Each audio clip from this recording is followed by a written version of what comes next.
అర్థం చేసుకుందాం.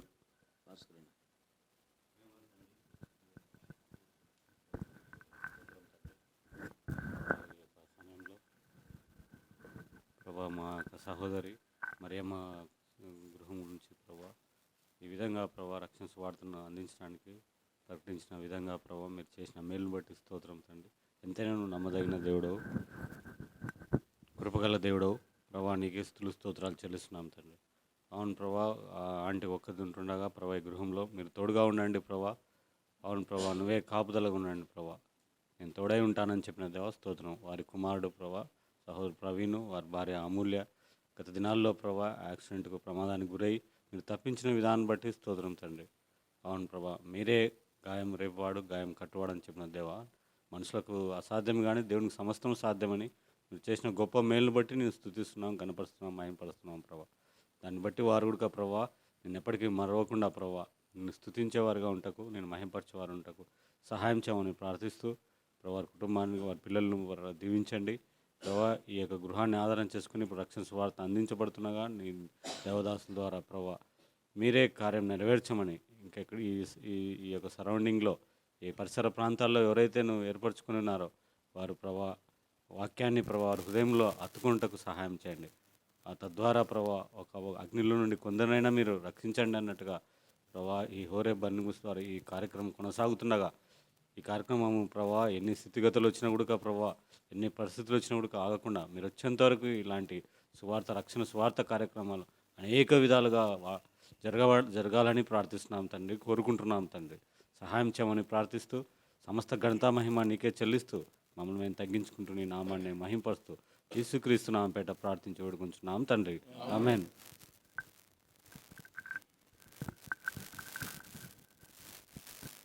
పాట సంఖ్య 89 సువార్త పాఠ పుస్తకాల్లో ముక్తినిచ్చే యేసునామం, శాంతినిచ్చే యేసునామం.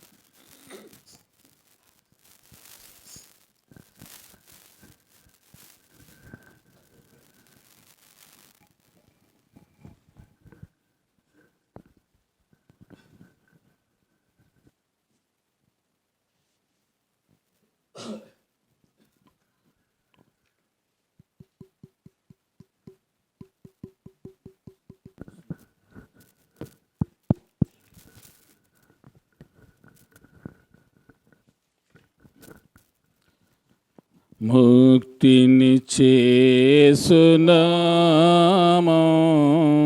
శాంతినిచ్చే యేసునామం. ముక్తినిచ్చే యేసునామం, శాంతినిచ్చే యేసునామం. యేసు నీవే దయా సాగరం, యేసు నీవే దయా సాగరం. యేసే మహదాత, యేసే మహదాత, యేసే మహదాత, యేసే మహదాత. ముక్తినిచ్చే యేసునామం, శాంతినిచ్చే యేసునామం. ముక్తినిచ్చే యేసునామం, శాంతినిచ్చే యేసునామం. భూమిపై నీవు జన్మించావు, భూమిపై నీవు జన్మించావు, సిలువపై మరణించావు, యేసుపై మరణించావు. సిలువపై మరణించావు, యేసు మరణించావు. ముక్తినిచ్చే యేసునామం, శాంతినిచ్చే యేసునామం. ముక్తినిచ్చే యేసునామం, శాంతినిచ్చే యేసునామం.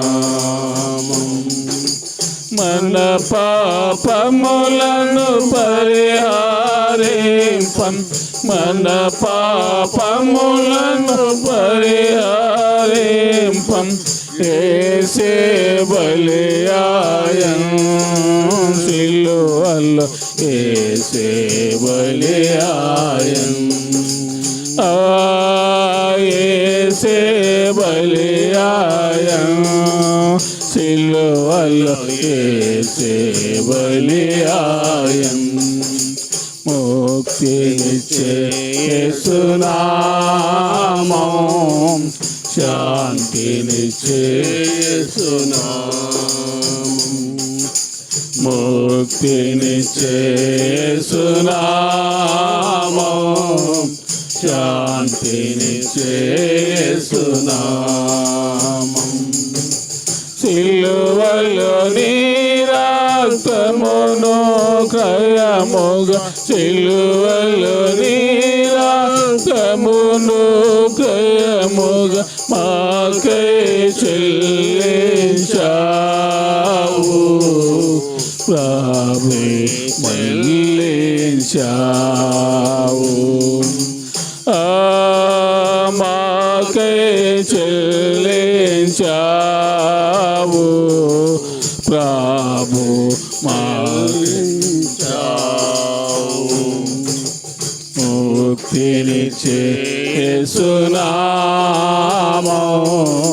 శాంతినిచ్చే యేసునామం. ముక్తినిచ్చే యేసునామం, శాంతినిచ్చే యేసునామం. పరలో మనలను పరమున చేస, పరలో మనలను పరమున చేస, భువికి దిగివచ్చు రాజుగా, భువికి దిగివచ్చు. భువికి దిగివచ్చు రాజుగా, భువికి దిగివచ్చు. ముక్తినిచ్చే యేసునామం, శాంతినిచ్చే యేసునామం. ముక్తినిచ్చే యేసునామం, శాంతినిచ్చే యేసునామం.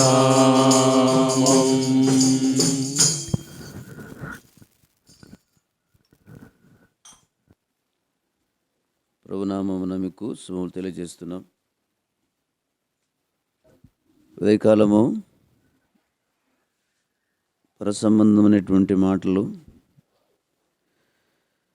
జీవగ్రంథమైనటువంటి బైబిల్ నుంచి కొన్ని మీతో పంచుకోవాలని ఆశిస్తున్నాం. దేవాది దేవుడు యేసుక్రీస్తు ప్రభువారు మానవుల ఎడల కలిగినటువంటి ప్రేమ ఈ జీవగ్రంథమైన దైవ గ్రంథమైన బైబిల్లో ఈ ప్రేమ సందేశములు రాయబడుతూ వచ్చినాయి. ప్రభువారు ఆజ్ఞాపిస్తూ వచ్చినాడు, మీరు తెలియచేయండి అని. అకాను బట్టి ప్రేమతో మీకు తెలియచేస్తున్నా. మా ప్రియులు కూడా పాట పాడుతూ వచ్చినారు కదా, ముక్తినిచ్చే యేసునామం, శాంతినిచ్చే యేసునామం. ఈ యేసుక్రీస్తు పరలోకానికి ఆయన మార్గమైనటువంటి దేవుడుగా ఉన్నాడు. అంత మాత్రమే కాకుండా పాపములో, చీకట్లో, అంధకారంలో జీవించేటువంటి వారిని విడిపించేటువంటి దేవుడుగా ఉన్నాడు. అంత మాత్రమే కాకుండా విడిపించి నిత్యరాజ్యానికి తీసుకుపోయేటువంటి దేవుడుగా ఉన్నాడు.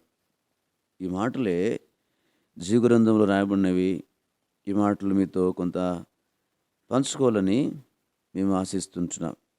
ఎందుకంటే దేవుడు పక్షపాతం లేనివాడు. అందరూ అంతటా మారు మనసు పొందాలని ఆ ప్రభువారు ఆశించేటువంటి దేవుడు. అక్కాను బట్టి ప్రియులరా ఆయన అన్నాడు, సర్వలోకమునికి వెళ్ళి సర్వ సృష్టికి నా సువార్తను ప్రకటించండి అన్నాడు యేసుప్రభువారు. సువార్తనేగా, మంచి మాటలు. ఏం చెప్పేవి మంచి మాటలే కదా, అనగా మా మాటలు కావు కదా, జీవగ్రంథములు అనగా బైబిల్లో ఉన్నటువంటి మాటలే చెప్తున్నా. ప్రియులరా వినవలసిందిగా ప్రభుపేట మీకు మనవి చేస్తున్నా. ఒక అద్భుతమైన మాట చూడండి, యోహాను సువార్త 14వ అధ్యాయము 6వ వచనం. యేసు, నేనే మార్గమును సత్యమును జీవమును, నా ద్వారానే తప్ప ఎవడును తండ్రి యొద్దకు రాడు. యేసుక్రీస్తు ప్రభువారు ఏమన్నారంటే, పరలోకానికి వెళ్ళాలా అని అంటే నా ద్వారానే వెళ్ళాలా అన్నాడు. ఎందుకు ఆయన ద్వారానే వెళ్ళాలా అని అంటే, ఈ లోకమంతా కూడా చూస్తే ఆది కాండములో చెడిపోయినట్లుగా మనకు కనపడుతుంది. అనగా మనుషులమైనటువంటి మనమందరం కూడా అనగా చెడిపోయి పడిపోయి పతనమైపోయి దూరమైపోయి నిత్యనాశనానికి మనమందరం కూడా మన పాత్రలు.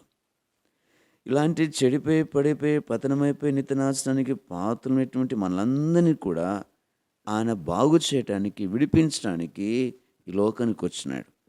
వచ్చి ఏం చేసిన వాడుగా ఉన్నాడు?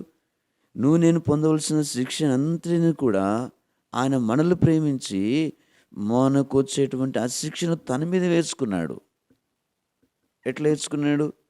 కలవరలో, గొల్గొతలో, యెరూషలేము వీధుల వెంట ఆయన యేసుక్రీస్తు ప్రభువారు వీడబడి, అవమానపరచబడి, నిందించబడి, వెలివేయబడి, రక్తమంతా కూడా కార్చి ఆయన చనిపోయి సమాధి చేయబడి తిరిగి లేచినాడు. ఎందుకు రీతిగా చేయవలసి వచ్చింది? సామాన్యంగా చెప్పవచ్చు కదా, రక్తము చిందించినది పాప క్షమాపణ కలగదు. ఆ కనబట్టే పిల్లరా యేసుక్రీస్తు ప్రభు రక్తము చిందించినాడు. మనుషుని యొక్క పాపములకి పరిహారం కలగాలంటే రక్తము చిందించబడాలా. అది ధర్మశాస్త్రం చెప్తుంది. కనుక ఏ రక్తము కావాలా? ఎడ్ల యొక్క మేకల యొక్క రక్తం ద్వారా మానవునికి విడుదల విమోచన కలగదు. కనుకనే ఆ పరిశుద్ధుడు, ఆ పాపములైనటువంటి దేవుడు ఈ లోకానికి వచ్చి నీ కొరకే నా కొరకే నిష్కలంకమైన రక్తాన్ని ఆయన చిందించినాడు. ఆయన చనిపోయి సమాధి చేయబడి తిరిగి లేచినాడు. ఆయన సమాధి ఖాళీగా ఉంది. ఆయన సజీవుడు, నిరంతరం జీవించేటువంటి దేవుడు. ఆయన మృతుని తినగానే ఇదిగో యుగ యుగములకు నేను సజీవుని అంటాడు. ఆ సజీవమైనటువంటి దేవుని ప్రేమనే ఉదయకాలము ప్రకటిస్తుంటున్నాం. అట్లా మనలందరినీ ప్రేమించి మనకు వచ్చేటువంటి ఆ శిక్షను భరించి ఆయన రక్తమును కార్చి ఆయన చనిపోయి సమాధి చేయబడి తిరిగి లేచినాడు. ప్రియులారా, అందుకోసమే ఏమన్నాడంటే, నేనే పరలోకమునకు మార్గము అన్నాడు. చూడండి, ఈ లోకంలో ఈ రీతిగా లోకానికి వచ్చి పాపంలో జీవించేటువంటి వారి కొరకు, లోకములో జీవించేటువంటి వారి కొరకు ఎవరు ప్రాణం పెట్టిన వారుగా ఉన్నారు? ఎవరు రక్తం కార్చిన వారుగా ఉన్నారు? ఎవరు చనిపోయి సమాధి చేయబడి తిరిగి లేచిన వారుగా ఉన్నారు? ఒక్కసారి ఆలోచించండి ప్రియులారా, ఒక్కసారి ఆలోచించండి. ఎంత ఉన్నతమైన ప్రేమ చూడండి మానవులెడల యేసుక్రీస్తు ప్రభువారికి. ఆయన వచ్చింది లోకానికి మానవుల కొరకే, బంధించబడిన వారిని విడిపించడానికి వచ్చినాడు. ఏదో రాజ్యాలు సమకూర్చుకొని రాజ్యాలు ఏలాలా, ఏదో పెత్తనం చెల్లాయించాలా, ఏదో సమకూర్చుకోవాలా అనేటువంటిది కాదు. బంధకాలు అనేటువంటి మానవులు విడిపించడానికి లోకానికి వచ్చినాడు. మనం చూస్తాం కదా, లూకాసు వార్త 19వ అధ్యాయం 10వ వచనంలో నశించిన దానిని వేదిక రక్షించడానికి లోకానికి వచ్చినాడు. మొదటి తిమోతి రాసిన పత్రికలో చూస్తాం కదా, 1వ అధ్యాయం 15వ వచనంలో పాపను రక్షించడానికి లోకానికి వచ్చినాడు. మత్తయి సువార్త 1వ అధ్యాయం 21లో చూస్తాం కదా, తన ప్రజలను వారి పాపం నుంచి ఆయనే విడిపించును. ఈ రీతిగా చూస్తే అనేక లేఖనాలు ఉన్నాయి. ఆయన వచ్చింది ఎందుకో మనకు అర్థమవుతుంది ఈ 3 లేఖనాల్లో స్పష్టంగా. కొన్ని వందల సంవత్సరాల క్రితమే యెషయా గ్రంథం 9వ అధ్యాయం 6వ వచనంలో ఆయన లోకానికి వచ్చినట్టుగా మనకు అర్థమవుతుంది. చూడండి ఎంత అద్భుతమైనటువంటి ప్రేమను. ప్రియులారా, చాలామంది ఈ ఉన్నతమైనటువంటి ప్రేమను గ్రహించలేని వారుగా ఉన్నారు, అర్థం చేసుకోలేని వారుగా ఉన్నారు. పర సంబంధమైన దేవుని మాటలు ఈ సత్య వార్త వినపడగానే కొంతవారికి ఏదో, కానీ ప్రియుడా, నువ్వు విన్నా వినకపోయినా, నువ్వు అంగీకరించకపోయినా యేసుక్రీస్తు ప్రభువారు మాత్రమే పరలోకానికి మార్గమై ఉన్నాడు. పాపని విడిపించేటువంటి దేవుడుగా ఉన్నాడు. పాపికి పాప క్షమాపణ అనుగ్రహించేటువంటి దేవుడుగా ఉన్నాడు. లోకంలో చనిపోయి సమాధి చేయబడి తిరిగి లేచింది యేసుక్రీస్తు ప్రభువారు ఒక్కరు మాత్రమే. ఈ సత్యాన్ని చాలా గంభీరముగా దైవగ్రంథము తెలియచేస్తుంది. ఒక మాట చూడండి, యోహాను సువార్త 17వ అధ్యాయము 3వ వచనంలో ఒక అద్భుతమైన మాట రాయబడింది. ఇక్కడ ఏం రాయబడిందంటే 3వ వచనం, 7వ అధ్యాయం 3వ వచనం, అద్వితీయ సత్యదేవుడు అయిన నిన్నును నీవు పంపిన యేసుక్రీస్తుని ఎరుగుటయే. ఎంత అద్భుతమైన మాట! యేసుక్రీస్తుని ఎరుగుటయే నిత్య జీవం. అనగా నిరంతరం జీవించేటువంటి ఒక స్థలం ఉంది, దానినే పరలోకమని అంటారు. కనుక ఈ నిరంతరం జీవించేటువంటి స్థలంలోనికి ఎవరు వెళుతారు? యేసుక్రీస్తుని అంగీకరించిన వారు, యేసుక్రీస్తు నామమున విశ్వాసం ఉంచిన వారు, యేసు రక్తం చేత తమ పాపములు కడుక్కునేటువంటి వారు. అనగా నిరంతరము జీవిస్తారు, లేకపోతే నిత్యత్వంలోనికి వారు వెళ్ళగలుగుతారు. ప్రియులారా, ఈ లోక సంబంధమైన భక్తి కార్యాలు, లేకపోతే శరీర సంబంధమైన భక్తి కార్యాలు ఏమాత్రం కూడా అనగా పరలోకానికి తీసుకెళ్ళవు. ప్రియులారా, ఏదో కొంతకాలం జీవించి కొంతకాలం మళ్ళీ లోకంలో జీవించేటువంటి భక్తి కాదు. ప్రియులారా, అది కాదు. నిరంతరం ఉండేటువంటి దేవుడైన కనుక ఎరిగినటువంటి వారమైనటువంటి మనము నిరంతరం భక్తి కలిగి జీవించాలా, భయం కలిగి జీవించాలా, యథార్థత కలిగి జీవించాలి, సత్యము కలిగి జీవించాలి, లోపము లేకుండా జీవించాలి, పవిత్రమైనటువంటి జీవితం జీవించాలి. ఎందుకంటే నేను ప్రకటించేటువంటి దేవుడు పవిత్రుడు అని, నిర్దోషి, నిష్కల్మషుడు, పాపలను చేరక ప్రత్యేకమైనటువంటి దేవుడు ఆ యేసుక్రీస్తు ప్రభువారు. ప్రియులారా, ఆయన కోరేటువంటిది మన ద్వారా ఆ పరిశుద్ధతనే, ఆ నీతిని ప్రభువారు కోరుతుంటున్నాడు. కనుక నీతిమంతులే నిరంతరం ఆయనతో ఉండేది, యథార్థవంతులే ఆయన ముఖ దర్శనం చేసుకునేటువంటిది. అనగా లోపము లేని వారే ఆయన రాజ్యంలోనికి ప్రవేశించేది. ఈ లోకంలో ఆస్తులు, అంతస్తులు, కుల స్థితిగతులు అనగా చాలామంది జీవితాల్లో మనం చూస్తూ ఉంటాం. కానీ ఇవన్నీ కూడా పరలోకానికి తీసుకెళ్ళవు ప్రియులారా. ఇవన్నీ కూడా పరలోకానికి వెళ్ళటానికి ఏమాత్రం కూడా దోహదపడవు ప్రియులారా. మరి ఏది దోహదపడుతుంది పరలోకానికి వెళ్ళటానికి? ప్రియులారా, పాపం లేని జీవితమే, లోకము లేని జీవితమే, విమోచించినటువంటి జీవితమే అనగా పరలోకానికి సరిపోయేది. కనుక మా ప్రియురాలు అనగా మరొక గృహాన్ని ఆధారం చేసుకొని ఈ ప్రేమ సందేశాన్ని అందిస్తున్నాం. ఎంత మంచి దేవుడు చూడండి. ఈ ప్రాంతంలో ఉన్న వారందరూ సత్యస్వార్తని విని పరలోకానికి సిద్ధపడాలని, ప్రవస్తే ఎత్తబడాలని. ప్రియులారా, ఈ లోకం శాశ్వతం కాదు. నీకున్నటువంటిది ఏది శాశ్వతం కాదు. నీతో ఎవరు రారు, నువ్వేం తీసుకెళ్ళవు. నువ్వు ఒంటరిగా వచ్చినావు, ఒంటరిగా వెళ్ళాల్సిందే. కానీ బైబిల్ చెబుతుంది, వాని పాపం వాని కమ్ముడిపోతుంది, పాపం చేసిన వాని పాతాళము పట్టుకుంటుంది, పాపంలో వచ్చే జీతము మరణము. ఎవరు తప్పిస్తారు ఇప్పుడు ఐసిది నుంచి? నీకున్న ఆస్తులు, అంతస్తులా, నీకున్న కుల స్థితిగతులా, నీకున్న ఉద్యోగ స్థితిగతులా తప్పించవవి. పిల్లరా, అనగా ఇలాంటి తప్పిపోయినటువంటి స్థితిలో జీవించేటువంటి మానవుడు ఎరిగి దగ్గరికి వస్తే మా మానవునికి క్షమాపణ దొరుకుతుంది, విడుదల విమోచన కలుగుతుంది. బోధించేటువంటి నేను కూడా నీలాగనే చీకట్లో పాపంలో అంధకారంలో జీవించేటువంటి వారు. నెమ్మది లేదు మాకి, మరణ భయం వెంటాడుతూ వచ్చింది. పాపం చేత విసుకుపోయినటువంటి వారముగా ఉన్నాము. పాపం కొరకు పరుగులు తీస్తున్నటువంటి వారుగా మేముంటూ వచ్చినాం.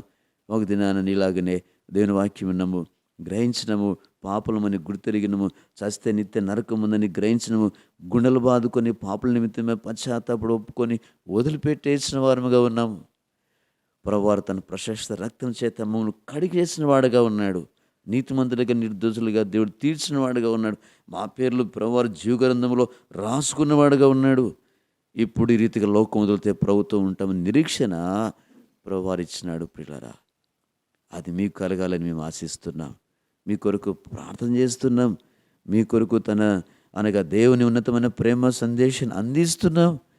కనుక ప్రియులారా, నిర్లక్ష్యం చేయొద్దండి, అర్లక్ష్యంగా ఉండొద్దండి, ఏమాత్రం త్రోసివేయొద్దండి. మీకు తెలియదా సంగతి? సత్య మార్గం, నిత్య మార్గం, పరలోకానికి ఏకైక మార్గం యేసుక్రీస్తు ప్రభువారే ప్రియులారా. ఇది మా మాటలు కావండి, మీ మీద ఊహించుకొని రాసుకొని మీకు ప్రకటించట్లేదండి. జీవ గ్రంథము, దైవ గ్రంథము, బైబిల్లో ఉన్నటువంటి మాటలే చెబుతున్నామండి. దయచేసి అంగీకరించండి. ఎందుకంటే ఈ లోకం అగ్ని చేత కాల్చబడబోతుంది. లోకం ఇది దేవుని ఉగ్రత రాబోతుంది. లోకమంతా నాశనము అయిపోయే స్థితిగతులు దగ్గర పడుతున్నాయి.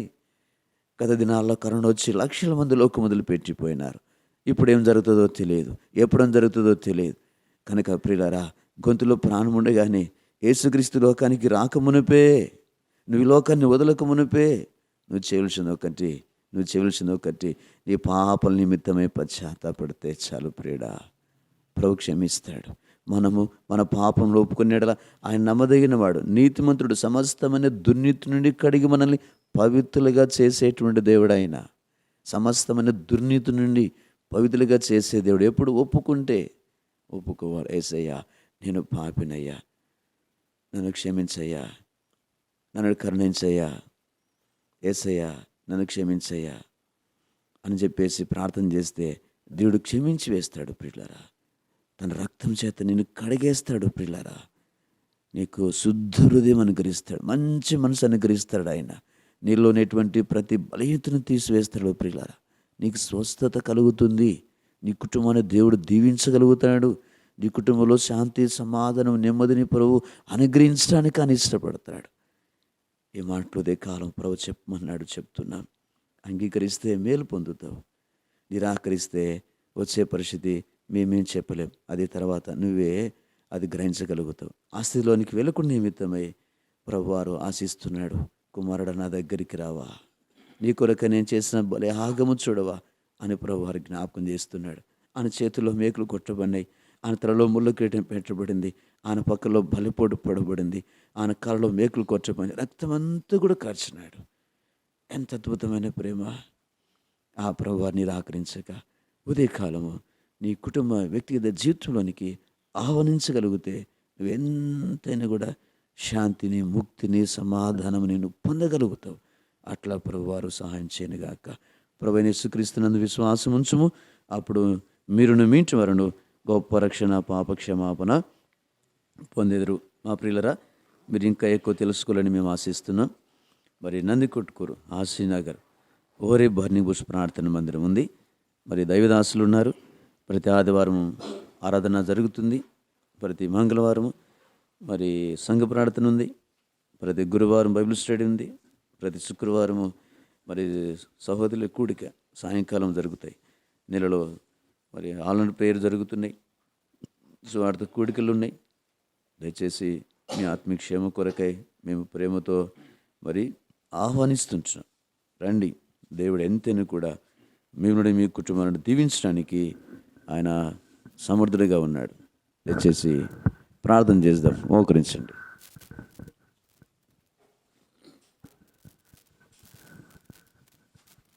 మహాపరిశుద్ధుడైన మా పరలోకపు తండ్రి, నమ్మకమైన దేవా, మరొకసారి పాదాలకు వందనాలు చేస్తున్నా తండ్రి.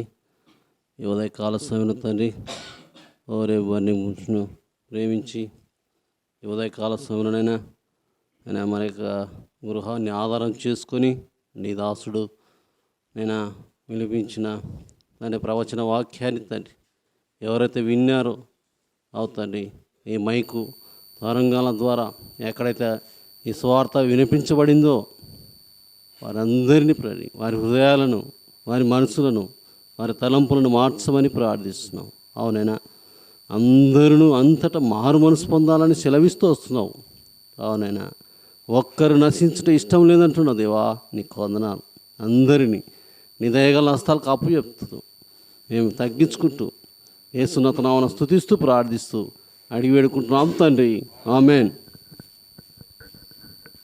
మన తండ్రి అయిన దేవుని ప్రేమ, ప్రభు అయిన యేసుక్రీస్తు వారి కృప, పరిశుద్ధ ఆత్మని అన్యుని సహవాసము మరి యొక్క కుటుంబానికి, చేరవలసిన దేవుని బిడ్డలకి, హోరేబు సంఘానికి, సర్వతిక సంఘాలకును, సకల పరిశుద్ధులకును సదాకాలము యుగయుగములో తోడై ఉండునుగాక. ఆమేన్.